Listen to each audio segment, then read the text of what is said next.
السلام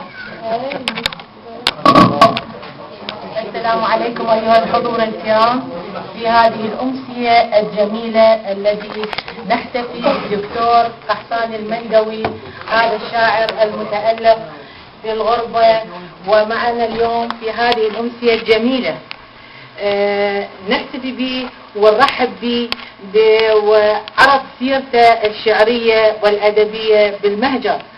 واحنا اليوم يعني كل شيء يعجبني حضور النساء، اول مرة اشوف يعني 4، يعني هذا شيء جميل جدا. وين ما شفت الباب الادباء ما يقصر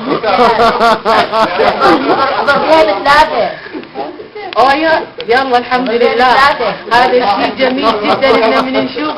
احنا بنشوف حضور بعض النساء، يعني نقول الدنيا بها تطور، لان المرأة من تحضر هيجي مكانات الأدب والإبداع يعني تزداد، تصير عندها معرفة، لأن احنا بس البيوت مغلقة علينا، يعني قانون الزمن، يعني السلطة ذكورية تعرفون انتم، فاحنا نريد شوية نطلع من الشارع.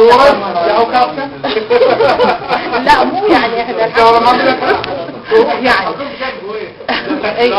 فتعودوا الرجال علينا كل احنا نساء بس للمطبخ وللتنظيف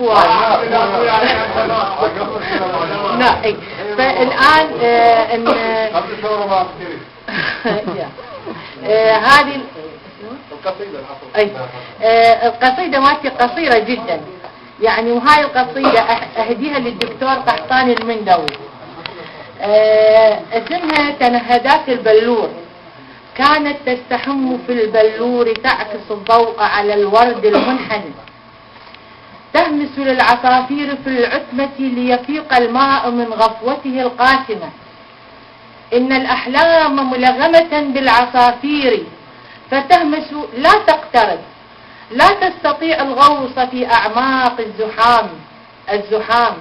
ليلك أخضر أم أصفر يسرح في عنفوان الأفق، سرعان ما تحلم، سرعان ما تفيق، سرعان ما تتجمد. أوهامي في شجرة مخبوءة لا ترسم بريقها، لتفيق عند همس الأمس وتبتسم للحيتان المقبلة من الشواطئ المكبلة، لتعانق البلور وتشرق للأفول، ترتل نشيد البلابل المحنطة على ضفاف الأشرعة. هنالك ملائكة لا تتكسر، لا تفيق حينما يأتي الصباح على أجنحة النجوم، تتلاشى في رحم الذاكرة، تتلاشى في ملامح الزمن وتتلاشى. وتحية كبيرة للحضور الكرام، وهدية للأستاذ الدكتور قحطان المندوي، والسلام عليكم ورحمة الله وبركاته. أحسنتي المشاركة، وإحنا طبعا نبارك حضور الأخوات السيدات والأخوات إن شاء الله، ونحب أن يتمون المشاركة، يواصلون المشاركة ويانا إن شاء الله. المنتدى